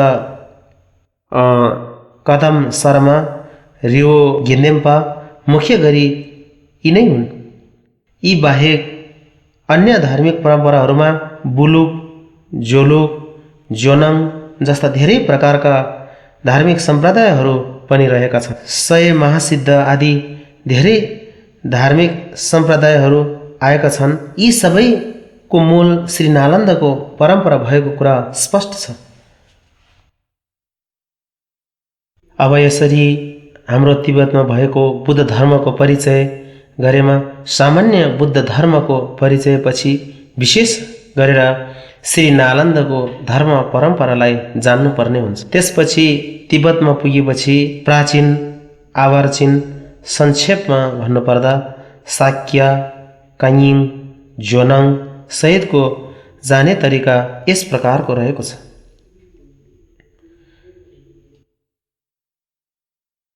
झो कदम्बा ड्रमजुन्छुगी ग्याल्बोले आश्चर्य वचन त्रिपिटक त्रिसत्पुरुषले रचेको कदम्बा भनी स्वर्णमाला त्यो लोकमा जहाँ भए पनि अर्थवान हुन्छ। आश्चर्यजनक जीन वचन भन्नाले हामी बौद्ध अनुयायीहरूले भावना गर्ने अन्तिम अवस्था त्रिपिटकमा नै भर पर्न पर्दछ। यो कुरा त्रिपिटकमा स्पष्ट वर्णन गरिएको छ। त्यसैले त्रिपिटक जीन वचन त्रिपिटकहरूमा हाम्रो इच्छा सिद्ध गर्ने तत्कालिक अभ्युदय र अन्तिम निश्रेयसमा मोक्ष र सर्वज्ञताको अवस्था सिद्ध गर्ने सम्पूर्ण मार्ग, सम्पूर्ण उपाय ज्ञान विस्तृत रूपमा सूत्रमा बताइएको छ। हाम्रो कङ्ग्युर सही ठेलेको छ नि। हाम्रो तिब्बती भाषामा अनुवाद भएका सही ठेली जति छन् त्यसमा भावना गर्ने सम्पूर्ण जीन वचन कङ्ग्युरमा नै सङ्ग्रहित छन्। त्यो 3 वर्गमा समेटिएमा विनय, सूत्र र अभिधर्म पिटक गरी त्रिपिटकमा पर्दछ। त्यसो भएको हुनाले अब आश्चर्यजनक बुद्ध वचन त्रिपिटक 3 सत्पुरुषहरूले रचेका हुन्। त्रिपिटकमा बताउनु भएको सत्पुरुषहरू एक स्थानमा भावना गर्ने मार्गदर्शक जस्तो तिब्बती हिमाली क्षेत्रको अवस्था अनि तैत्तिकहरूको विभिन्न सिद्धान्त नभएको बुद्धको धर्मले पुरै व्याप्त भएको जस्तो भूमसँग विस्तारै सम्बन्ध भएको अवस्थासँग बसेर एक स्थानमा प्रवेश गर्न सजिलो हुने गरी श्री दीपङ्करले पनि 3 पुरुषहरूको मार्गक्रम समेटेर प्रतिपादन गरेको भनिन्छ। आश्चर्यजनक जिन वचन 3 सत्पुरुषहरूले रचना गरेको कदम्पा भनी स्वर्णमाला लोकमा जहाँ भए पनि अर्थवान हुन्छ। अब कदम, कुमार, मणिमाला जे होस्, कदमको शास्त्रहरू रत्नमाला जस्तै हुन्। गतिमान, उत्तम, मध्यम र अधम जसले भावना गरे तापनि आफ्नै इच्छा पूरा हुने मार्ग पूर्ण भएको, स्पष्ट भएको, त्रुटि रहित भएको भनी भन्नुभएको छ। त्यसैले जे होस्, हाम्रो कङ्गिरो भन्नाले भावनाको अर्थ निकाल्ने मुख्य शास्त्र कङ्गिर नै हो। अब त्यसपछि त्यसको मत व्याख्या कङ्गिरोमा भनिएको त्रिपिटकको प्रकारहरू सजिलै बुझ्ने हिसाबले निकालिएको शास्त्र चाहिँ नागार्जुन पिता र पुत्रद्वारा रचित तेङ्गिरोभित्र तेङ्गिरो भन्ने जे हो 17 पण्डितहरू सहितले रचना गर्नुभएको, त्यसै गरी 80 सिद्ध सराह आदिले रचना गरेको दोहा शास्त्र, अरू पनि हेतुफल विभिन्न तिब्बतमा अनुवाद गरेको तेङ्गिरो जम्मा 220 ठेली रहेका छन्। ती शास्त्रहरू कङ्गिरको टीका हुन्।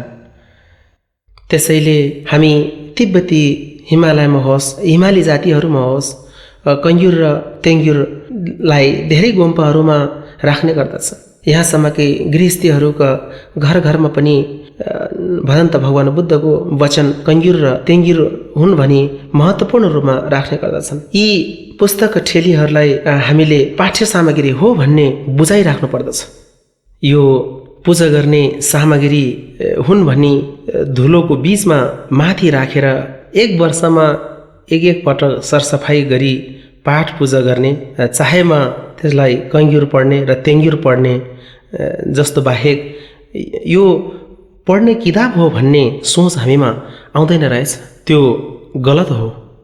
कङ्गिर भन्दा यो हाम्रो पढ्ने किताब हो। तेङ्गिर 220 ठेली किताब बुझ्न सजिलो रूपले स्पष्ट बनाएको तिब्बतका विद्वानहरूले रचना गरेका शास्त्रहरू कङ्गिर र तेङ्गिरका वृत्ति हो भनी सम्झिने। जे होस्, आफ्नो गुरु भए पनि, आफ्नो गोम्पा भएको पुस्तक भए पनि अन्तमा गएर त्यो पढ्नाले तेङ्गिरको त्यसको माध्यमबाट कङ्गिरको अर्थ बुझ्ने हुनुपर्दछ। त्यसबाहेक कङ्गिर तेङ्गिरको अर्थ बुझ्नमा कुनै सहायक नहुने पुस्तक भएमा त्यो अर्थहीन पुस्तकको खोल हो। खासै उस्ता गर्नुपर्ने छैन। जे होस्, कङ्गिर तेङ्गिरलाई मानेर त्यसको अर्थ जान्न सक्ने र बुझ्न सक्ने पुस्तक भएमा त्यो पुस्तक प्रमाणिक हो। त्यो अति महत्त्वपूर्ण हो। त्यसैले हामीले कङ्गिर तेङ्गिर भन्दा पाठ पूजा गर्ने वस्तुको रूपमा मानेको बाहेक यो पढ्ने पुस्तक हो भनी सोच नभएको जस्तो भान हामीलाई हुने गर्दछ। गोम्पामा पनि आफ्नो ग्रन्थ पढ्ने बाहेक कङ्गिर र तेङ्गिरको मूलमा गएर 1-2 जना छ भने मात्रै धेरै छैन रहेछ। त्यो हाम्रो त्रुटि रहेछ। अब जे होस्, अघि भने झैँ आश्चर्यजनक वचन त्रिपिटक त्यो भन्ने आश्चर्यजनक वचन भएको हेरेमा बुझ्नेछ। माथि देवता थानमा सजाएर राखेमा आश्चर्यजनक वचन हो भनी जान्ने केही छैन। यो बुद्धको वचन हो, त्यसैले बहुमूल्य हो भन्दा अन्धश्रद्धा जस्तो। त्यो बहुमूल्य भएको अध्ययन गर्दै विचार गरी चिन्तन गरी निश्चय भएमा बहुमूल्य भएको बुझ्ने बाहेक बिना कारण बहुमूल्य हो भनेमा केही अर्थ रहँदैन। लामा जे चोङखापाले शास्त्रको स्वभाव बुझेर शास्त्रमा सधैँ पूर्ण विश्वास भइरहोस् भनेका छन्। यो धेरै महत्त्वपूर्ण रहेछ। नत्र शास्त्रको विशेषता यस विश्वमा आफ्नै शास्त्रको विशेषता बताएका छन् नि। भए पनि आचार्य वसुबन्धुले यथार्थ शास्त्र उहाँलाई प्रणाम गरेर जसले सबै अन्धकारलाई सर्वथा विनाश गरेको छ, किचटबाट लोकहित गरेको छ, यथार्थ शास्त्र उहाँलाई प्रणाम गरेर भनेको यथार्थ शास्त्र भन्नुभएको। त्यसै गरी जे रिम्बुर्चेले तपाईँको अनुसार शिक्षा लिँदा सबै मूल दोषहरू हट्ने भएकाले सबै विपदहरू टाढा हुन्छ। यथार्थ देखेर राम्रोसँग बताउनु भयो। समारोप नभएको, उच्छेद नभएको, अववाद नभएको, अब जे होस् उच्छेद र शाश्वत दुवैबाट अलग भई वास्तविकता जस्तो छ त्यस्तै देखेर बुझेर शास्त्रले प्रतिपादन गरेको हुँदा यथार्थ देखेर देख्न गर्दा विनयजनहरूको विचारसँग मिल्दो उपाय कुशलद्वारा बताउँदा यथार्थ देखेर सही बताउनु भएको। नभएको कुरालाई जबरजस्ती गरेको होइन, नभएको गलत बताएको पनि होइन। यथार्थ देखेर राम्रोसँग बताउनु भएको। तपाईँका अनुसार शिक्षा लिँदा सबै मूल दोषहरू हट्ने भएकाले सबै विवादहरू टाढा हुन्छन्। तपाईँको शासनबाट विमुख हुनाले लामो समयसम्म श्रममा आधारित भए तापनि आत्मदृष्टिमा आधार लिएको हुनाले दुःखहरू बोलाए झै गरी पछि पछि आउनेछन्। पुस्तक हेर्दा त्यसको आधारमा शास्त्रको वास्तविकतालाई जानेर शास्त्रलाई श्रद्धा उत्पन्न भएमा जानेर श्रद्धा उत्पन्न भएको हुनेछ। नत्र मेरो बाजेले भन्नुभएको, आमाले भन्नुभएको, बजैले भन्नुभएको, पिताले भन्नुभएको भनेर श्रद्धा गर्ने हो भने त्यो श्रद्धा केवल अन्धश्रद्धा जस्तो हुनेछ अनि लाटो श्रद्धा हुनेछ। बौद्ध धर्ममा विशेष गरेर महायानको धर्म भावना गर्ने, तीक्ष्ण बुद्धिको अनुसरण गर्ने भने जस्तै त्यस परम्पराको अनुसरण गर्ने हुनुपर्दछ। त्यसमा श्रद्धा गर्ने विषयलाई श्रद्धा गरेर के फाइदा छ, के पाउँदछ?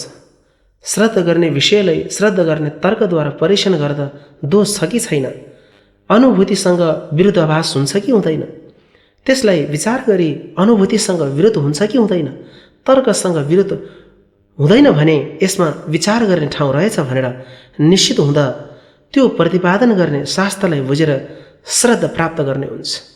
अहो शास्त्र, अहो शरण, अहो परमवादिन, अहो नाथ प्रत्यय समुत्पादलाई राम्रोसँग बताउनु भएका उहाँ शास्त्रलाई म नमस्कार गर्दछु भन्नुभएको अति गम्भीर विषय रहेछ। अहो शास्त्र, अहो शरण भनी यथार्थ प्रतिपादन गर्ने शास्त्र भएको हुनाले समान शास्त्रभित्र विशेष शास्त्र हुनुभएको छ। अरू पनि वक्तको मत जस्तो भए तापनि बताउँदा विनयजनहरूको विचारसँग मिल्दो तरिकाले देश काल परिस्थिति अनुसार उपदेश दिने पनि हुन्छ। त्यसैले प्रामाणिक व्यक्ति भए पनि कहिलेकाहीँ तर्कद्वारा दोष आउने पनि हुन्छ। त्यसैले भगवान यथार्थवान भएकाले अहो शास्त्र अनात्मवादी शास्त्र, अहो शास्त्र भएकोले शरणमा जाने शास्त्र हुन्। सूक्ष्म त्याग्ने र ग्रहण गर्ने विषयहरूलाई यथार्थ रूपले बुझ्नुहुने शास्त्र भएको हुनाले अहो शरण, अहो उत्तमवादी, अहो नाथ प्रतित्य समुत्पादको तत्त्व बताउनु हुने विश्वमा त्यस्ता सयौं धार्मिक परम्परा मध्ये प्रतित्य समुत्पादवादी भगवान एक बाहेक अन्य छैन रहेछ नि, अनात्मवादी रहेछ। त्यसै गरी स्वयंलाई माया गर्ने भन्दा अरूलाई माया गरी स्थान दिएर आफूलाई भन्दा अरूलाई महत्त्वपूर्ण सम्झनु पर्दछ भन्ने शिक्षा पनि भगवान बुद्धले बाहेक अरूले नभन्ने रहेछन्। धेरै बहुमूल्य रहेछ। त्यसो भएको हुनाले त्यसैले अहो उत्तमवादी त्यस्तो भएकोले आफूले जे होस् यो र परलोकमा सदा सर्वदा विश्वास गर्नलाई मनले खाने स्थान अनुत्तर भएकोले अहो उत्तम, अहो नाथ भनी बताउनु भएको हो। यस प्रकारको प्रतित्य समुत्पाद स्वाभाविक रूपमा रहने कारण बुझेकोले नै शास्त्र अनुत्तर हुनुभएको भनी जान्नु पर्दछ। अहो उत्तम, अहो नाथ प्रतित्य समुत्पादलाई राम्रोसँग बताउनु भएका उहाँ शास्त्रलाई म नमस्कार गर्दछु। यो महत्त्वपूर्ण रहेछ नि अघि। त्यसैले यो अवस्थाबाट सामान्य बुद्धको धर्म र विशेष हामी तिब्बतीहरूको धर्म भएको जानेर त्यसको आधारमा बुद्ध धर्मको भावना गर्ने मानिस हुनुपर्दछ। हातमा माला बोक्दैमा बुद्धको अनुयायी हुँदैन। हाम्रो इस्लामको साथीहरूले पनि माला बोक्ने गर्छन्। माला 79 छन्। ईश्वरको विभिन्न 79 प्रकारका नामहरू छन् भन्छन् उनीहरू।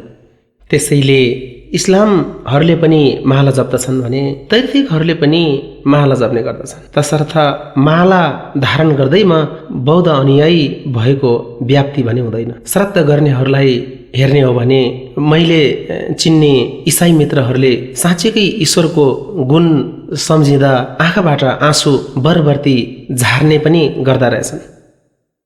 अरूसँग नमिल्ने स्थायी श्रद्धा रहेछ, त्यो एकाग्र चित्त हुँदो रहेछ। इस्लामहरूमा पनि अल्लाह भन्दा धेरै श्रद्धा गर्ने हुँदो रहेछ। त्यसैले हामीले बुद्धलाई धेरै श्रद्धा गर्ने मात्रै बौद्धको श्रद्धा हो होइन, सन्देह रहेछ। बौद्धको श्रद्धा कतिखेर हुन्छ भन्दा हामीले भने जस्तो प्रतित्य समुत्पादको विशुद्ध मनले युक्त बोधिचित्तको आधारमा त्यस प्रकारको विचारले यो भन्ने शास्त्र एक बाहेक अरू छैन रहेछ।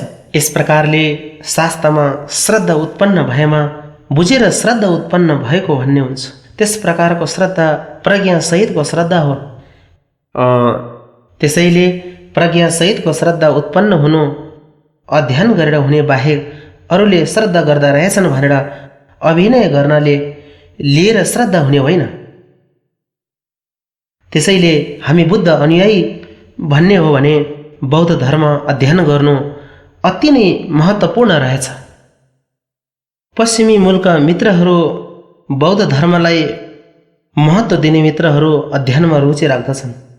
हामी पूर्वेली तिब्बती भए पनि, त्यसो भएको हुनाले भोटे जाति भए पनि, चिनिया जाति भए पनि कहिलेकाहीँ श्रद्धा धेरै भएको अध्ययनमा धेरै रुचि नभएको हुँदो रहेछ। जस्तो मेरो अनुभव बताउने हो भने पनि तिब्बती, भोटे जाति र चिनिया जातिहरूलाई अभिषेक दिने भन्दा खुसी हुने, उत्साह देखाउने, तर धर्मको व्याख्या गरेमा अल्छी मानेर हाई निकाल्ने जस्तो, निन्द्रा पनि लागे जस्तो तन्द्रालु भएर बस्दा रहेछ। पश्चिमी धर्ममित्रहरूलाई व्याख्या गरेमा टेप रेकर्ड गरेर हुन्छ कि टिप्पणी गरेर हुन्छ कि धेरै रुचि राख्दा रहेछन्। त्यसैले हाम्रो अध्ययनमा रुचि हुनु साँच्चीकै कम भएछ। अध्ययन गर्नलाई जति सक्दो रुचि राख्नु पर्दछ। बुझ्नुभयो? तपाईहरू तिब्बतबाट आउनेहरू भए पनि निश्चित रूपले पुस्तक हेर्नमा रुचि राख्नु, अध्ययन गर्नुमा रुचि बढाउनु अति नै महत्त्वपूर्ण हुन्छ। संक्षेपमा भन्नुपर्दा सबै संस्कार अनित्य, सबै शास्त्र दुःख, सबै धर्म शून्य र अनात्मा, निर्वाण नै शान्ति भन्ने चार सैद्धान्तिक कुरा शुद्ध महामुद्रा भन्ने बौद्धको सामान्य धर्म हो। त्यसैले त संस्कार सबै अनित्य हो भनेको, वा यसलाई क्षणिक हो भनेको यो कुरा विचार गरे बाहेक बुझिँदैन रहेछ। स्थूल खालको अनित्यता लगभग जनावरले पनि बुझ्दछ। सूक्ष्म अनित्यतालाई विचार गरेर बाहेक बुझिँदैन। त्यसो भएको हुनाले निरन्तरताको अनित्य, स्थूल प्रकारको अनित्य हामीले देख्ने, त्यसको कारणबाट विचार गरे अन्तमा भत्केर जाने स्थूल अनित्य क्षण क्षणमा परिवर्तन भएन भने त्यो एकै पटक हुँदैन। त्यसैले त यसरी विचार गरेमा अनि अब परिवर्तन हुने भन्ने चाहिँ दैनिक रूपमा परिवर्तन हुने बाहेक त्यो एकपल्ट परिवर्तन भएर र अर्को पटक दिनैभरि बस्ने भन्ने चाहिँ हुँदैन। परिवर्तन हुने चाहिँ साल महिना जस्तो एक वर्षमा परिवर्तन हुने हामीले देख्न सक्छौँ। जस्तो रुखलाई हेरे पनि, हाम्रो शरीरलाई हेरे पनि सालमा परिवर्तन भइरहेको हामीले देख्न सक्छौँ। वार्षिक रूपमा परिवर्तन हुने कुरा हामीले प्रत्यक्ष रूपमा देख्न सक्छौँ। त्यस्तो खाले परिवर्तन महिना महिनामा परिवर्तन नभएर एकै वर्षमा परिवर्तन हुन सक्दैन। 11औं महिनासम्म परिवर्तन नभई 12औं महिनाको अन्तमा सिधै परिवर्तन हुने होइन। 12औं महिनाको परिवर्तन 11औं महिनाको परिवर्तनबाटै हुने गर्दछ। यसरी नै 10औं महिनाको परिवर्तन 9औं महिनाको परिवर्तनले, 9औं महिनाको परिवर्तन 8औं महिनाको परिवर्तनले हुने गर्दछ। त्यसैले एक महिनाभित्रको परिवर्तन 4 हप्ताको परिवर्तनद्वारा हुने गर्दछ। एक हप्ताको परिवर्तन 7 दिनको परिवर्तनद्वारा हुन्छ। 7 दिनभित्रको परिवर्तन 1 दिनभित्र हुन्छ। 1 दिन 1 घन्टाभित्र, 1 घन्टा 1 मिनटभित्र, 1 मिनट 1 सेकेन्डभित्र परिवर्तन हुन्छ। त्यसैले त निरन्तर परिवर्तनले स्थूल परिवर्तनलाई देख्ने गर्दछ। क्षण क्षणमा परिवर्तन नहुने भएको भए हामीले स्थूल परिवर्तन देख्न सक्दैनथ्यौँ। हो, अब यो यस्तै हो भनी विचार गरेमा मनमा आउने गर्दछ, नत्र विचार नगरे मनमा आउँदैन। सबै संस्कार अनित्य, सबै शास्त्र वा दुःख त्योभन्दा जटिल हुँदै जान्छ।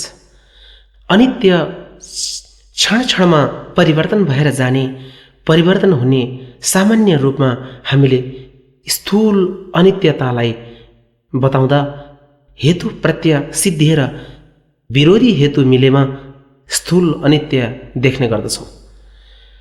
क्षणिकको अनित्य विरोधी प्रत्यय मिलेर भएको हो भन्दा होइन। क्षणिकको अनित्य स्वयं क्षणिकको हेतुले गरेको बाहेक बाह्य वा अन्य हेतुबाट क्षणिकको नाश भएको पनि होइन। त्यसैले त्यो पनि हेतुको परतन्त्र रहेछ। हेतुको परतन्त्र भएकोले विशेष गरेर पञ्चस्कन्ध पुद्गल परतन्त्र रहेछ। के को परतन्त्र भन्दा अविद्याको परतन्त्र हो। त्यो बाह्य लोक अशुद्ध लोकमा हेरे पनि अविद्याको परतन्त्र, भित्री रस प्राणी वस्तुलाई हेरे पनि अविद्याको परतन्त्र, अविद्या पनि परतन्त्रद्वारा हुने भएकोले र अमङ्गल पनि परतन्त्रद्वारा हुने भएकोले अमङ्गल पनि परतन्त्रबाटै हुने भएको कुरा थाहा हुन्छ। संक्षेपमा क्लेशको परतन्त्र भन्दा हामीले देख्ने हो, क्लेश उत्पन्न हुँदा स्वयंलाई सुख हुँदैन, अरूलाई पनि सुख हुँदैन, वर्तमानमा पनि सुख नहुने, भविष्यमा पनि दुःख दिने हुँदो रहेछ। त्यस्तो परतन्त्र अमङ्गल भएको स्पष्टै छ। त्यसैले सबै क्लेश दुःख हो भनेर विचार गरेमा त्यो त हो भन्ने निश्चित हुन्छ। शरणमा जान्छु होला भन्ने नभएर त्यो त साँच्चैकै रहेछ भन्ने हुन्छ। यो साँच्चैकै रहेछ, यो बाहेक जाने ठाउँ अरू छैन रहेछ भनी निश्चित हुँदो रहेछ।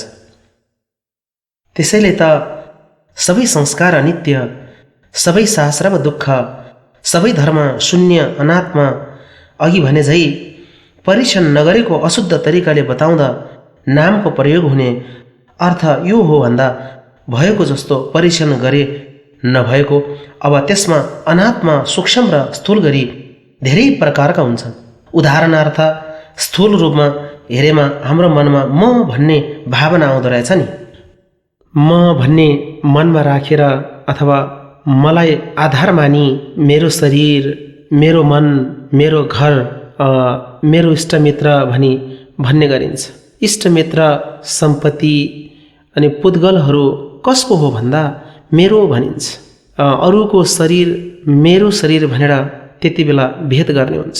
त्यसो भएको हुनाले शरीर र मन कसको हो भन्दा मेरो हो भन्ने गर्छन्। म अधिकारी भएको, मेरो अधिकारमा भएको शरीर र मन भनी मनमा आउँछ। बुझ्नुभयो? मेरो सुरक्षाको लागि, मलाई फाइदा हुनको लागि शरीर काट्नुपर्ने भए पनि काटिन्छ, हृदय फेर्नु पर्ने पनि फेरिन्छ। गिदी फेर्ने पद्धति सायद अहिले नभएर मात्र होला, बिस्तारै गिदी फेर्ने पद्धति पनि आउँदैन होला र। एक हिसाबले हामीलाई धर्म गर्न नपर्ने भए राम्रो हुन्छ, किनभने गिदी फेरेपछि क्लेश उत्पन्न हुँदैन, त्यो राम्रो हुने थियो। अब जे होस्, आफ्नो सुरक्षाको लागि, आफ्नो जीवनको सुरक्षा गर्ने, आफ्नो सुखको लागि, आफूलाई दुःख नआउनको लागि, आयु वृद्धि गर्नको लागि शरीर पनि त्याग्ने गर्दछन्। खुट्टा काट्नुपर्ने भयो भने खुट्टा काट्ने, हात काट्नुपर्ने भए हात काट्ने। अब टाउको काट्नुपर्ने भयो भने के गर्ने थाहा छैन। अहिले त गाह्रो हुन्छ। त्यसैले एक हिसाबले म भन्ने टाउकोभित्र छैन कि आफ्नो लागि शरीर आगोमा पोल्ने, काट्ने गर्छन्। अब त्यसै गरी मेरो मत भनी बताउँदा अब अन्य पक्षको लागि प्रयत्न गर्दा भने जस्तै अरूको मन आफूलाई, मान्छेको बुद्धि आफूलाई दिने अवसर जस्तो भएमा दिन सक्ने रहेछ नि, लिन सक्ने रहेछ। आफ्नो अज्ञानी मन उता दिने, बुद्धि भएको मन यता लिने भएमा आफ्नो फाइदाको लागि मेरो जस्तो लाटो मन उता राखेर बुद्धि भएको मन यता लिने भएमा साट्न सक्ने जस्तो छैन र। मनमा म आफ्नो लागि शरीर फेर्ने र आफ्नो लागि मन फेर्ने कुरा मनमा आउने गर्दछ। त्यसको आधारमा मनमा म भन्ने चाहिँ शरीर र मनको आधारमा राखेको बाहेक म भन्ने शरीर र मनमा अधिकार जमाउने जस्तो मालिक उता नोकरमा निर्भर हुनु नपर्ने, नोकर यता मालिकमा निर्भर हुनुपर्ने, त्यो जस्तो मालिकले नोकर बाहेक आफू एक्लै भएको मनमा आउने गर्दछ। त्यस प्रकारको म परीक्षण गरी हेरेमा पाउँदैन, शरीरको आधारमा पाउने छैन, मनको आधारमा पनि पाइँदैन, जसरी विचार गरे पनि म भन्ने पाउँदैन। त्यसैले म भन्ने अरूमा निर्भर नभई स्वतन्त्र रूपले मनमा आइरहने, मनमा आए जस्तै छु भनी स्मरण गर्ने भगवानले म भनी मान्ने मारको मन भन्नुभएको छ। त्यस कारणले अनात्मा हो, आत्मा सिद्ध छैन। अनि आत्मा कस्तो छ? व्यवहारमा आत्मा छ, पर छ भन्दा जसरी अवयवको समूहको आधारमा रथ बने जस्तै गरी त्यसरी स्कन्धहरूलाई समृद्धि सत्व भनियो भने जस्तै स्कन्धको आधारमा बनेको बाहेक समग्र रूपमा अधिकारले युक्त स्कन्धको आधारमा मालिकलाई आत्मा भनेको नाम मात्र हो। आश्चर्यजनक भयो नि, नोकरलाई आधार मानेर मालिक बनाएको जस्तो रहेछ वास्तविक रूपमा। तर हाम्रो मनमा मालिकले नोकरमाथि अधिकार जमाएको जस्तो देखिन्छ। त्यो मनमा भएको जस्तै यथार्थमा नभएको बुझिन्छ। त्यो जस्तै गरी 18 धातुको धर्म जुनै भए पनि यो र यो भनी औँलाले देखाउने जस्तो छुट्टै भए तापनि परीक्षण गर्दा नभएको हुँदो रहेछ। सबै संस्कार अनित्य, सबै शास्त्र दुःख, सबै धर्म शून्य, अनात्मा र निर्वाण नै सुख हो भने जस्तै विनित नभएको मनको मूल सहित अविद्य संस्कार सहित शुद्ध भएमा, नाश भएर गएमा, प्रतिपक्षद्वारा नष्ट गरेमा स्थायी सुख हुन्छ भन्नुभएको छ। हो, हामीले यसरी बुझ्नु पर्दछ। त्यसैले यस प्रकारका अर्थहरूलाई परीक्षण गरेर हामीले बोध गर्नुपर्ने र परीक्षण गरेर यिनीहरूलाई बुझ्नुपर्ने हुन्छ। यो नै बुद्ध धर्मको परिचय हो। अन्तमा यसो गर्नुपर्छ होला, आज पूर्णिमाको दिन धर्मको व्याख्या सिद्धिएपछि फर्केर जाने पनि कोही होलान्। त्यसैले यो पाठ गरौँ कि जस्तो लाग्यो। सधैँ बुद्धको धर्म अनुसरण गरेर त्यसको माध्यमबाट चित्त उत्पाद परिधान स्वरूप धारण गर्ने सधैँ विगतका महागुरु फुर्चोङाओ झम्बा आदिले गर्नुहुन्थ्यो होला। मैले पनि त्यो सधैँ पाठ गर्ने गर्दछु। हतार भएको समयमा चित्त उत्पाद गर्न सजिलोको लागि मैले पाठ गर्ने गरेको छु। आज त्यो पाठ गरौँ जस्तो मलाई लाग्यो। त्यसैले भर्खरै भने जस्तै भगवानको काया, वाक र चित्तको असीमित गुण, त्यो र त्यसको अनुसरण गर्ने दोस्रो बुद्धको नामले प्रसिद्ध श्री नागार्जुन आदि जस्तो र अरू पनि असङ्ख्यको भाइहरू र तिब्बत हिमालयको सागे काइङ सबै त्यसै गरी चीनको अनुयायीहरूको तर्फबाट भन्ने हो भने चीनमा बुद्धको धर्म सुरुमा प्रचार गर्ने, बीचमा फैल्याउने, त्यो जस्तै सत्पुरुषहरू उहाँहरू सबै साक्षात् हुनुहुन्छ भनी आफ्नो श्रद्धाले ती सबै हुनुहुन्छ भनी सम्झिनु। संक्षेपमा शरण जाने विषयमा कमी छैन भने आदर गरी तिब्बती हिमालयको सागे काइङ सबैमा महान सत्वहरू छन् भनी तिनीहरूका अगाडि चित्त उत्पाद गरी परिनिधानको रूपमा धारण गर्नको लागि अब पहिले उनीहरूका काया, वाक र चित्तको गुणलाई सम्झेर हात अञ्जलीबद्ध गरी ढोक्दैछु भन्ने विचार गर्नु। अरू केही पाठ गर्नु पर्दैन। शरीरले ढोगेर वचनले तिनीहरूको काया, वाक र चित्तको गुण सम्झेर स्तुति गर्नुपर्दछ। मनद्वारा काया, वाक र चित्तको गुण स्मरण गरेको माध्यमबाट श्रद्धा, आदर, त्यस प्रकारको चित्त उत्पाद गरेर काया, वाक र चित्त तीनवटैले प्रणाम गरी त्यसपछि पूजा गर्नुपर्दछ। हाम्रो आफ्नो स्वामित्वमा रहेका द्रव्य वस्तुहरू, स्वामित्वमा नरहेको यस संसारका सबै श्री सम्पत्तिहरू जे छ स्वामित्वमा भए नभएको सबै आफ्नो मनद्वारा कल्पित गरेर अर्पण गर्नुपर्दछ। विशेष गरेर आफ्नो शरीरले सञ्चय गरेको कुशल ढोग आदि गरेको पुण्य, प्रदर्शन गरेको पुण्य, मुनिको मन्त्र जप्ने, त्यसै गरी मणि जप्ने, सूत्र पाठ गर्ने, वचनद्वारा सञ्चित विशेष गरेर अरूलाई लाभ हुने शब्द, मानिसलाई फाइदा हुने वचनद्वारा सञ्चित गरेको सिद्धि, मनद्वारा बुद्ध धर्म सङ्घको शरणमा जाने, श्रद्धा त्यसलाई श्रद्धा बुझेर गर्ने, श्रद्धा विशेष गरेर भगवान बुद्धको शिक्षामा कारण भएको देखि बोधिचित्तलाई महत्त्व दिने, बनावटी रूपमै भए पनि परिधान गर्ने, त्यसै गरी प्रतीत्य समुत्पादको सिद्धान्तलाई श्रद्धा उत्पन्न गरी फेरि फेरि त्यस विषयमा विचार गर्ने जस्तो अब जे होस् मनद्वारा सञ्चित गरेका पुण्य त्यो सबै सिद्ध गर्ने।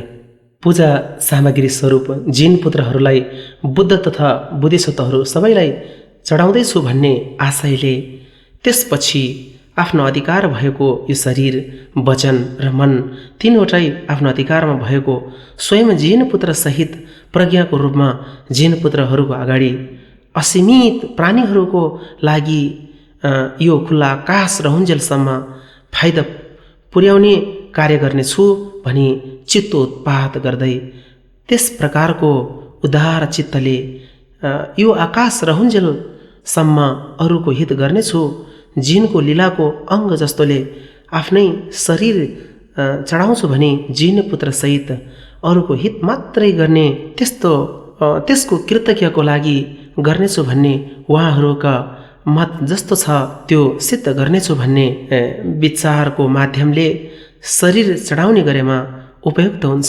ढोग गर्ने पाप देश नगरी हामी सबै दुःख नचाहने र सुख मात्रै चाहने भए पनि दुःख कहिल्यै नसिद्धिने गरी आउने झैझगट भइरहने मूल मन विनित नभएकोले हुने गर्दछ। त्यसैले मूल 3 क्लेश दोष हुन्, त्यसको पनि मूल अज्ञानता र सत्यग्राह हुन्। त्यसैले आजसम्म क्लेशलाई हामीले महत्त्व दिइरहेका छौँ, त्यसै गरी आफूलाई महत्त्व दिएमा सधैँ खत्तम पार्दछ, त्यसलाई पनि हामीले हृदयमा महत्त्व दिइराखेका छौँ। त्यसैले आजसम्म आफूलाई महत्त्व दिएको र सत्यग्राह यी दुवैले शरीर र मन दुवैलाई सत्य ठानेर बसेकोले ती दुवै परतन्त्रको गलत भयो।